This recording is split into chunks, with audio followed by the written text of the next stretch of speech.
오늘 우리 모두에게 주시는 하나님의 말씀은 신약성경 페이지로 79쪽 마가복음 14장 3절에서부터 9절입니다. 우리가 오늘 마가복음 14장 3절에서부터 9절까지 여러분과 함께 봉독을 했는데, 이 본문을 여러분들에게 봉독해 드리는 동안 조금 이상하다 여기지 않으셨나요? 저번 주에 마태복음 했어요. 그렇죠. 지난주에 보았던 마태복음 26장 본문과 동일한 내용입니다. 이 내용은 지난주에도 말씀을 드렸던 것처럼 마태복음 26장, 마가복음 14장, 요한복음 12장에 동일하게 등장을 하고 있는데, 오늘 이 시간은 같은 내용이지만 다른 관점에서 지난주에 이어 마리아가 예수님의 머리에 향유를 부은 사건을 한 번 더 묵상하면서 은혜를 나누고 우리의 영적 안목을 넓히는 시간이 될 수 있기를 주의 이름으로 축복합니다. 사랑하는 여러분, 혹시 안목이라고 하는 단어의 의미를 다 알고 계시죠? 안목이라고 하는 단어의 의미를 모르시는 분은 없으리라고 여겨집니다. 우리는 살면서 그 안목이 좀 넓혀졌으면 하는 바람을 누구나 다 갖잖아요. 그런데 이 안목이라고 하는 단어를 잠시 설명을 드리면 세상을 보는 눈을 가리키는 말이에요. 사물의 좋고 나쁨 또는 가치를 분별하는 능력을 안목이라고 그렇게 이야기합니다. 이미 다 알고 계시는 거예요. 그런데 2017년에 발간이 된 유홍준 교수의 안목이라고 하는 책이 있습니다. 앞에 화면에 보이시나요? 이 책에서 유홍준 교수는 앞에 보이시는 것처럼 안목이라고 하는 한자를 써놓고 그 옆에 뭐라고 되어 있냐면 미를 보는 눈이라고 정의를 해놨더라고요. 그러면서 안목이 높다는 것은 미적 가치를 감별하는 눈이 뛰어남을 말한다, 그렇게 말해요. 미적 가치를 감별하는 눈이 뛰어난 것을 안목이라고 한다는 거죠. 그리고 안목에 높낮이가 있는 것은 미와 예술의 세계가 그만큼 다양하고 복잡하기 때문인데, 그 책의 서문에 유홍준 교수는 이런 글을 하나 더 적어놨더라고요. 인간은 아는 만큼 느끼고 느낀 만큼 보이며 대상을 사랑하면 더 잘 알게 되고 또 더 잘 알면 더 잘 보게 되는 거다, 그렇게 기록해 놨어요. 잘 들으셨나요? 네. 말이 좀 어려울 수도 있는데. 그래요? 근데 제가 이 문장을 보다가 이 문장을 신앙적으로 적용해 볼 수 있겠다, 이런 생각을 했어요. 특별히 오늘 본문에 등장하는 마리아를 예로 든다면 이런 겁니다. 예수님을 아는 만큼 느끼고 느낀 만큼 보게 되니 예수님을 사랑하게 되었고, 사랑하니까 예수님에 대해 더 잘 알게 되어져서 예수님이 어떤 길을 가셔야 하는지, 예수님이 어떤 길을 가시는지를 볼 수 있지 않았을까?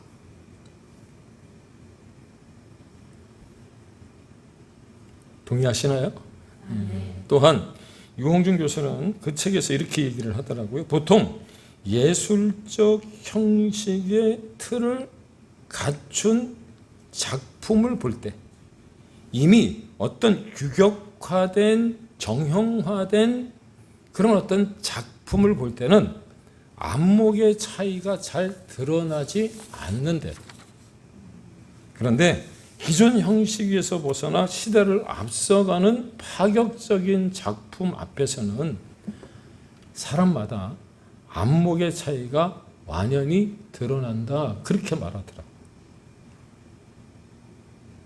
이 또한 제가 본문과 연관지어서 달리 말씀을 드릴 수 있을 것 같더라고요. 그렇습니다. 마리아는 제자들이 보지 못한, 볼 수 없었던 영적인 안목이 그녀에게 있었다는 거예요.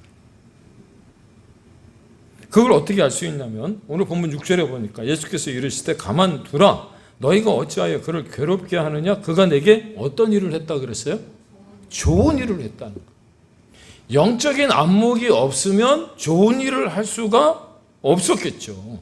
영적인 안목이 있었기에 가능했던 일이라는 거예요.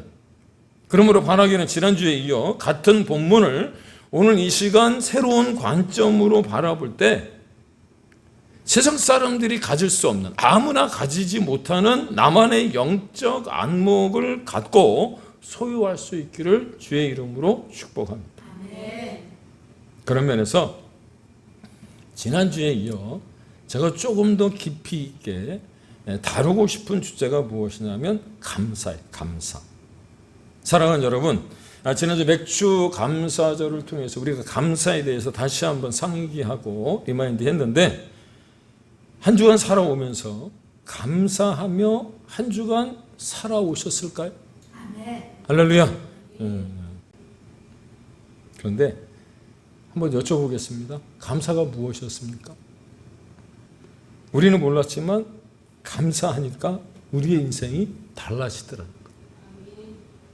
동의하십니까? 감사라는 것이 우리 인생 가운데 얼마나 큰 영향을 미치는지 잘 알지 못했는데 감사를 드릴 때마다 인생이 달라지더라고요. 믿습니까?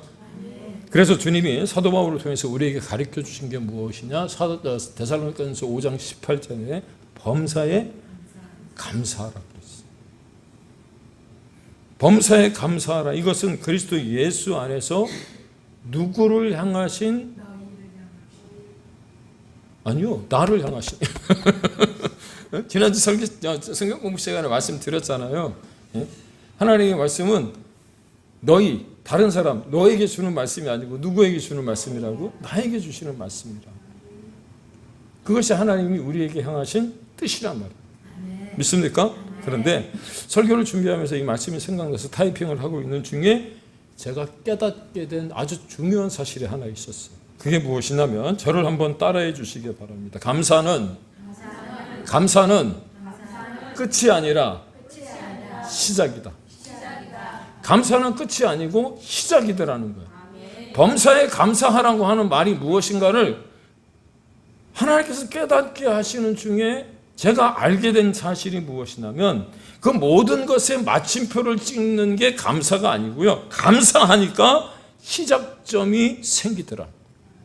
그래서 감사라고 하는 것은 끝이 아니고 시작이라고 했을 때 사람의 마음을 움직이기도 하고요. 하나님의 중심 보좌를 움직일 수 있는 인간이 가진 가장 큰 무기가 바로 감사이더라는 것. 이런 말은 어디 가서 들을 수 없으니까 여러분들이 성경책 한 켠에 이렇게 적어 놓으셔야 되는 거예요. 적으세요? 왜 안 적으세요? 머리가 좋으셔서 다 외우시나요? 감사가 뭐라고요? 사람의 마음을 움직이기도 하고 하나님의 중심 보좌를 움직이게 하는, 흔들 수 있는 인간이 가진 가장 큰 무기가 바로 감사더라. 왜? 시작이기 때문에. 그렇습니다. 많은 것을 가졌다고 자랑하면서도 늘 불평하는 사람이 있어요. 많은 것을 소유하고 있음에도 불구하고 늘 보채는 사람이 있어요. 그런 반면에 남보다 작은 것을 가졌음에도 불구하고 감사할 줄 아는 사람이 있다는 거예요. 어떻게 보면 두 사람이 사는 방식이 똑같아 보일 수 있지만 그러나 본문에서도 그렇게 느낄 수 있고요. 설교의 제목이 그러하듯이 예수님의 판정을 받는 그 마지막 순간에는 두 사람의 삶의 평가가 확연하게, 엄청나게 다른다. 믿습니까? 지금 세상을 살 때는 불평을 하거나 감사를 하거나 똑같이 사는 것처럼 보여진단 말이에요. 오히려 불평하고 사는 사람들이 더 잘 사는 것처럼 보여질 때가 있어요. 왜? 성경에도 그렇게 얘기하잖아요. 악인의 형통함을 부러워하지 말라고. 왜? 악인이 더 잘 되는 것처럼 보이니까. 그런데 그 마지막에 그 어느 때, 그 어느 순간 주님 앞에 딱 섰는데 오늘 설교의 제목이 뭐예요? 예수님의 판정이죠. 예수님이 판단하시고 판결하시고 판정하시는 그 순간 두 사람의 길이 달라지더라는 거예요. 믿습니까? 그러므로 우리에게 더 좋은 것을 주시기를 원하시는 하나님께 비록 내가 맡은 일이 아주 작은 일이고 남들이 보기에 보잘것없이 여겨진다고 할지라도 사랑하는 여러분, 감사함으로 말미암아 주님으로부터 충성된 종이라고, 착한 종이라고 칭찬받으시고, 할렐루야. 하나님이 맡기시는 더 큰 일, 더 좋은 일, 더 멋진 일 맡게 되는 그런 좋은 판정 받게 되길 주의 이름으로 축원을 드립니다. 오늘 본문 마가복음 14장은요 15장과 더불어 예수님의 순환기사라고 얘기를 해요. 순환기사. 무슨 말이냐면 주님의 고난과 죽으심과 부활하심을 깊이 생각할 수 있는 본문이라는 거예요. 그런데 이 본문과 더불어 마리아의 향유 부음 사건이 등장을 하죠. 의미가 있다고 여겨집니다. 그렇습니다. 여인이 예수님께 찾아와 향유를 예수님의 머리 위에 붓는 희귀한 사건은 너무도 돌발적인 사건이었고, 또 그 향유의 가격이 우리가 지난주에 알았잖아요. 그 가격이, 그 가치가 엄청나다고 하는 면에서 옆에 있던 사람들마저, 아니 이 시대를 살아가는 우리들마저도 모두가 놀란 사건이에요. 어찌 그런 일이 있을 수 있을까? 세상에 이런 일이.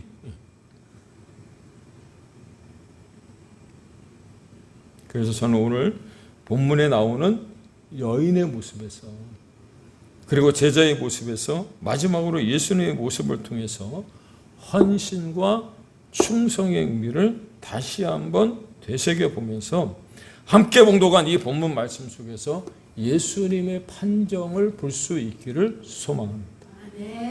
나아가 우리의 마지막에 예수님의 판정은 어떤 것인지, 어떤 것이 될 것인지 기다리는 어떤 마음으로 오늘 말씀을 접하는 우리 모두가 되기를 소망합니다. 첫 번째, 여인의 태도예요. 오늘 3절에 보니까 여자가 매우 값진 향유, 곧 순전한 나드 한 옥합을 가지고 와서 그 옥합을 깨트려 예수님의 머리에 부었다 말씀하거든요. 그런데 본문에 하필이면 그냥 향유라고 얘기를 해도 될 것 같은데 순전한 나드 향유 한 옥합이라고 콕 찍어서 이야기한 이유가 뭘까? 그래서 한번 찾아봤더니 나드라고 하는 향유는요, 당시에, 지금은 잘 모르겠어요, 당시에 인도에서만 채취가 가능했대. 그런데 그 가격이 얼마라고요? 300데나리온이래요. 300데나리온. 그렇다면 1데나리온은 어떤 돈이냐, 어떤 가치가 있느냐면 저 같은 장정이 하루 나가서 일을 했을 때 받는 한 15만 원 정도의 돈이란 말이에요. 근데 300데나리온이면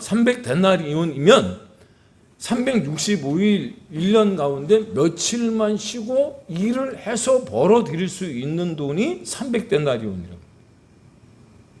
그러면 15만 원 곱하기 300 그러면 얼마예요? 벌써 가격이 그 계산이 되죠? 얼마쯤 되는지? 그런데 그런 굉장한 가격의 향유를 예수님의 머리에 부었다라고 하는 것이 진정 놀라운 일이 아닐 수 없다는 것.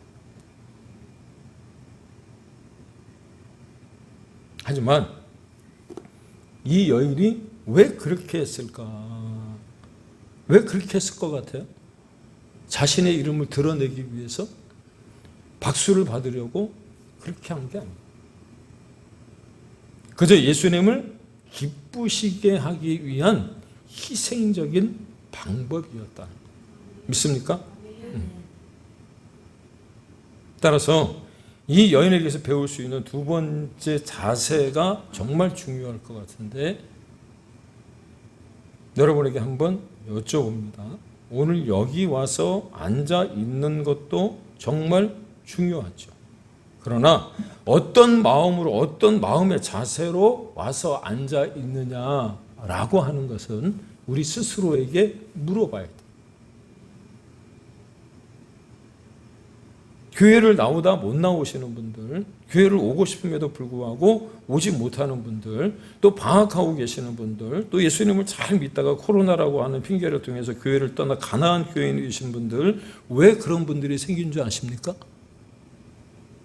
예배를 드림에 있어서 마음을 다하고 뜻을 다하고 정성을 다해서 하나님께 예배를 드리는 것이 아니라 예배를 드리는 동안 견디고 있었기 때문에 어쩔 수 없이 몸을 부대끼면서 견디고 있었기 때문에 예배에 나오는 게 힘든 거예요. 1시간 앉아있는 게 힘든 거예요. 안도현이라고 하는 시인이 있어요. 시인. 그 시인이 쓴 시 가운데 앞에 화면에 보시면 엄내라는 시가 있습니다. 엄내. 붕어빵에는 붕어 없고 새우깡에는 새우 없고 빈대떡에는 빈대 없고 개떡에는 개가 없고 곰탕에는 곰이 없고 칼국수엔 칼이 없고 쥐포구이엔 쥐가 없네. 외국 사람들이 와서 한글을 배우다가 칼국수 그러면 거기에 칼이 들어있는 줄 알고 놀랜다 그러잖아요. 곰탕 그러면 거기에 곰이 진짜 들어가 있는 줄 알고 놀랜다 그러잖아요. 그런데 이 안도현 씨가 쓴 시에는 이렇게 적나라하게 표현을 했더라. 그런데 이 시를 보면서 제가 들었던 생각이 오늘 여러분들이 드리는, 제가 드리는 이 예배에 우리의 마음이 들어가 있을까, 그런 생각이 들었어요. 예배에는 참여하고 기도하고 신앙을 고백하고는 있지만 마음 없이 그냥 의미 없이 그렇게 드리고 있는 예배는 아니냐라고 하는. 찬송을 부르는 여러분의 목소리에 마음을 담으셨을까요? 설교를 들을 때 그 말씀에 순종해야겠다는 마음을 담아서 듣고 계실까요? 잘 들으세요. 자신의 의를 드러내는 헌신, 자기의 이름을 드러내려고 하는 헌금, 자신의 명성을 떨쳐보려고 하는 중성, 그것이 아무리 크고 많아도 주님과는 전혀 상관이 없다는 거예요. 마음 없이 드리는 가인의 예배, 여러분 받으셨어요? 안 받으셨어요? 하나님이 안 받으셨어요. 그런데 가인이 예배에만 실패한 것이 아니고 우리가 놓치고 있는 게 무엇이냐면 그 예배의 실패로 말미암아 그의 인생의 전부를 실패한 거예요.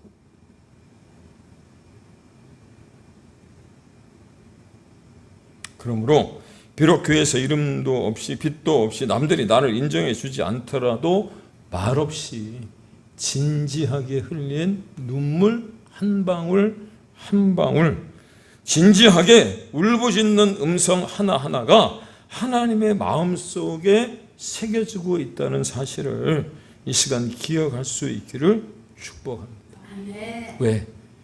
마음 없이 드려지는 그 예배는 하나님 앞에 올려지지 않기 때문에.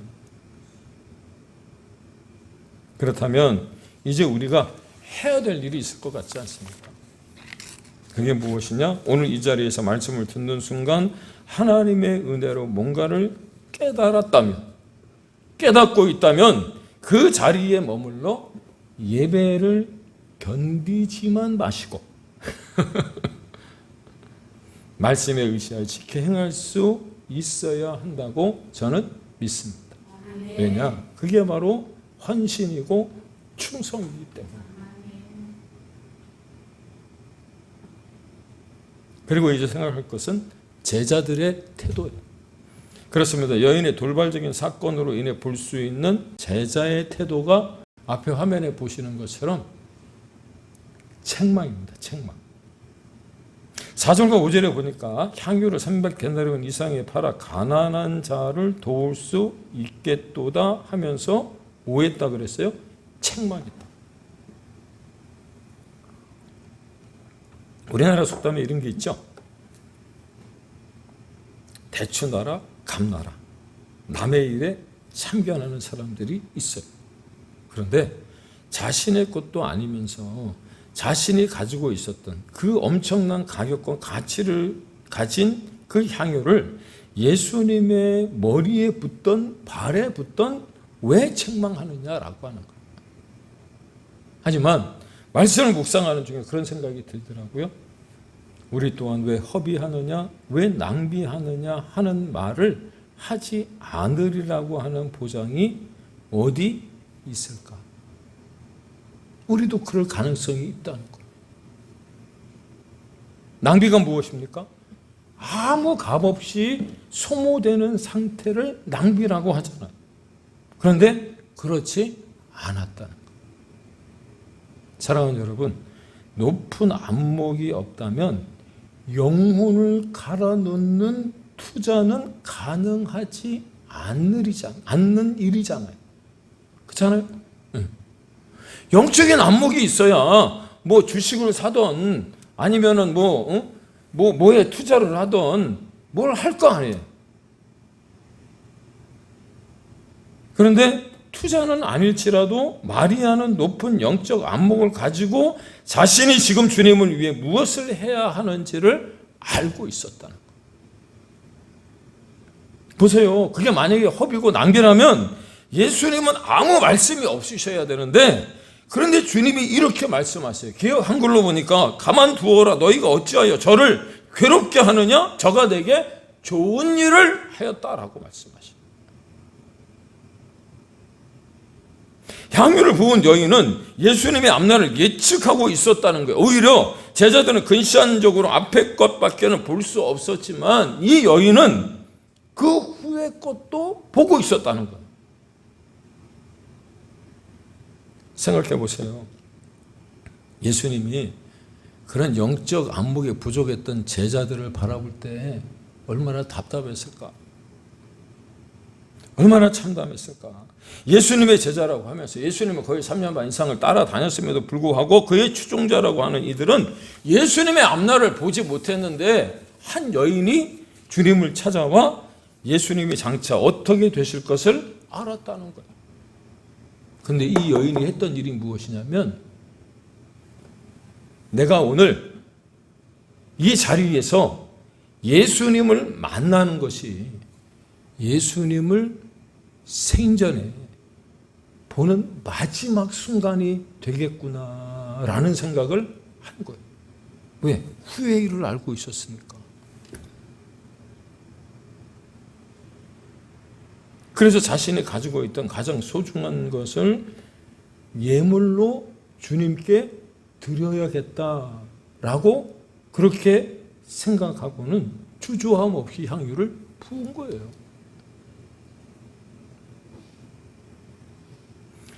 떠나실 예수님을 위해 내가 할 수 있는 것이 무엇인가 생각하다가 자기가 가진 가장 소중한 것을 그분에게 드린 것뿐이란 말이에요.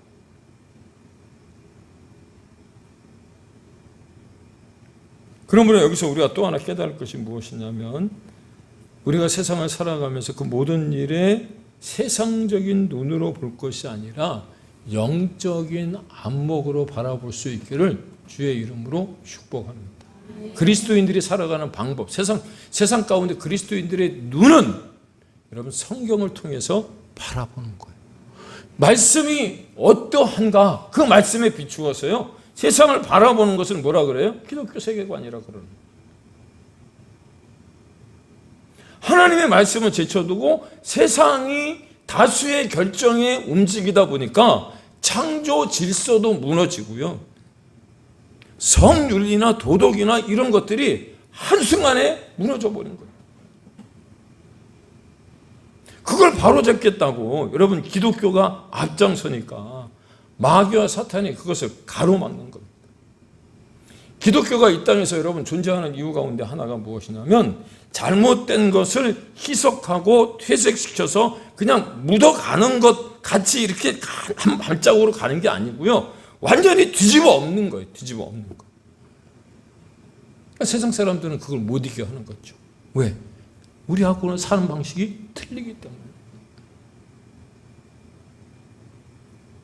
잘 생각하세요. 큰 일을 보는 사람은 작은 일을 대수롭지 않게 여겨요. 영적인 일이 대명제로 세울 때 사소한 것은 눈에 보이지 않는다는 거예요. 그러므로 이제 여러분은 가정 일이든 사업이든 교회 일이든 영적인 안목을 넓힐 수 있기를 주의 이름으로 축복합니다.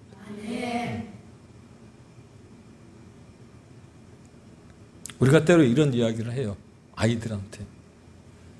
복 받을 짓을 해야 복을 받고 은혜 받을 짓을 해야 은혜를 받는다라고 말합니다. 무슨 말이냐면 하나님이 오늘 우리에게 들려주고 싶은 말씀이 이거더라고요. 세상을 살아갈 때 하나님의 백성들은요, 영적인 일에 관심을 두고 살아가야 돼. 왜? 그게 하나님께 복을 받는 일이기 때문에. 믿습니까? 하나님이 우리에게 복을 주시고 싶어 하시는데 그 복을 받는 비결이 뭐라고요? 영적인 안목을 넓혀 살아갈 때 복 받을 짓을 하는 것이고 그 복을 받을 수 있는 충분한 조건이 되는 거라고. 요즘 매일 성경 새벽기도에 보고 있는 에레미야서에서 이 에레미야가 이스라엘 남유다, 특별히 그 남유다에게 계속해서 강조하고 경고하고 있는 것이 뭐예요? 돌아오라.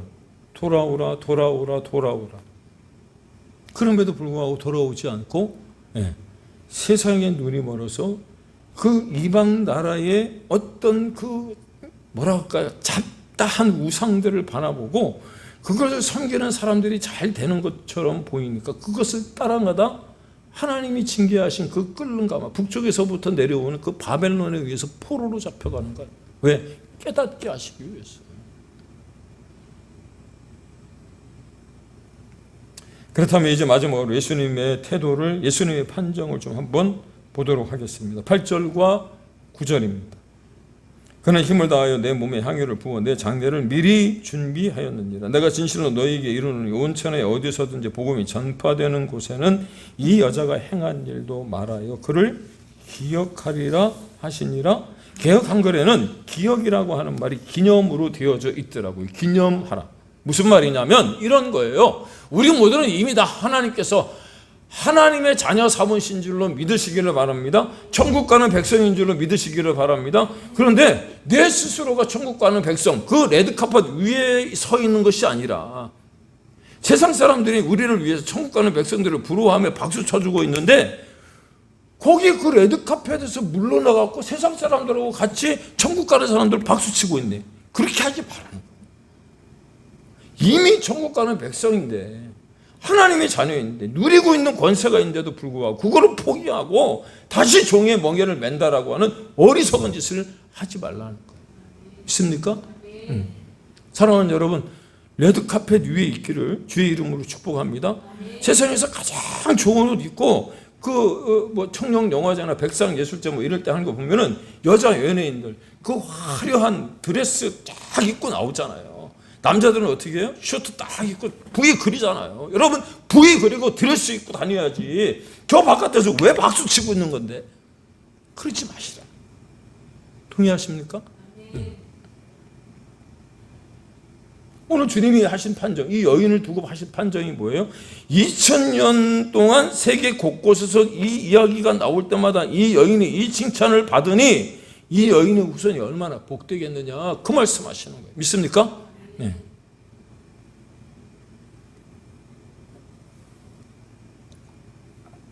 그러므로 여러분이 칭찬의 주인공이 될 수 있기를 주의 이름으로 축복합니다. 오래오래 칭찬 들을 수 있기를 주의 이름으로 축원을 드립니다. 할렐루야. 그렇다면 이제 결론으로 볼 수 있는 예수님의 판정은 무엇일까? 두 가지예요. 첫째, 이 여자가 한 일을 기억하라는 거예요. 기념하라는 거예요.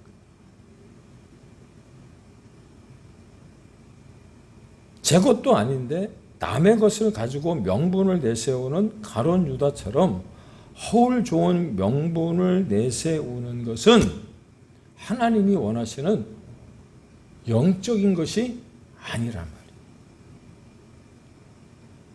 예수님을 좋게 하는 것이 아니라고 하는 말이에요. 오히려 이 여인처럼 자신이 할 수 있는 것으로 하나님을 경배했을 때 주님이 하신 판정이 무엇이었느냐면 온 천하에 어디서든지 복음이 전파되는 곳에 이 여자가 행한 일이 기억되며 기념되며 받는 복이 자손 만대의 복이라고 하는 것을 말씀해주고 있다는 거죠.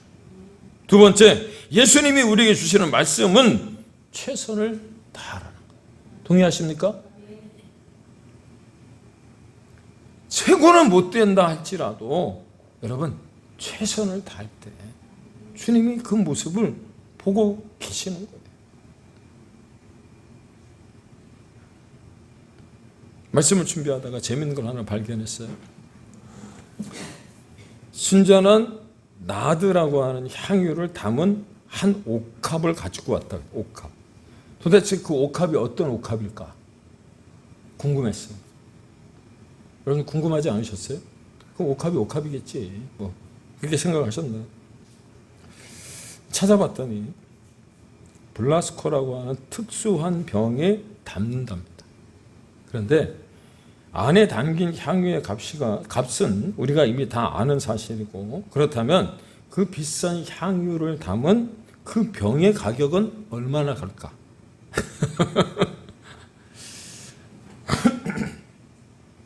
우리는 그런 분들이 안 계시지만 TV에 가끔 출연하는 고급 양주가 있다. 양주. 근데 그 고급 양주를 TV에서 뭐라 그래요? 밀수를 한다든가 아니면 뭐 하다가 하여튼 적발이 돼서 이렇게 가끔 보여주는 양주병을 보면 양주병이 정말 예쁘고 화려하고 멋지잖아요. 근데 이 향유 옥합도 여러분 굉장히 비싼 거니까 얼마나 이쁘게 생겼을까 그런 생각이 드는데 그 가격도 거의 한 300만 원 정도 간다. 그게 중요한 게 아니에요. 그런데 만약에 어떤 남자가 이처럼 비싼 그릇을 깨고 그 속에 들어있는 향유를 우리 여성도인들에게 부으면서 사랑을 고백한다면 숭고한 말씀으로 안 넘어갈 여자가 어디 있을까? 최선을 다하는 거잖아요. 최선을. 이처럼 우리도 예수님을 사랑할 수 있기를 주의 이름으로 축복합니다. 그러면 복받지 못할 사람이 없고요. 사랑받지 못할 사람이 없다는 것을 오늘 주님께서 우리에게 말씀해 주고 계시는 거예요. 비록 우리에게 이 여인처럼 깰 옥합은 없을지라도 여인처럼 최선을 다할 수 있는 그 삶에서 하나님이 우리에게 맡겨주신 그것에 충성할 수 있는 헌신할 수 있는 우리 모두가 다 되길 주의 이름으로 축복합니다. 제자들처럼 멍청하게 영적인 것은 보지 못해서 눈에 보이는 작은 것으로 인해 큰 것을 놓치는 어리석은 자들이 되지 않기를 주의 이름으로 당부를 드립니다. 그래서 마지막으로 우리가 해야 할 일이 있다면 무엇일까요? 그래요. 기도하는 거죠. 그럴 때 비록 주님이 걸어가셨던 길이 우리의 길이 되기에 두렵다, 떨린다 하더라도 남들이 알아주지 않는 능력의 길, 비난의 길, 십자가의 길을 주님을 위해 걸어가기에 무섭고 힘들 수 있지만 이제 되찾은 영적인 안목으로 이 여인과 같이 최선을 다하는 우리가 되어진다면 삶의 연약하고 약한 부분이 드러난다고 할지라도 강함을 주시는 하나님의 도우심으로 말미암아 복을 얻게 될 것이고 믿습니까? 예수님으로부터 좋은 판정을 받는 우리 모두가 다 되어지는 줄로 믿으시고 그 믿음으로 또 한 주간 힘차게 감사함으로 최선을 다하여 살아갈 수 있는 우리 모두가 되기를 주의 이름으로 축원을 드립니다. 기도하겠습니다.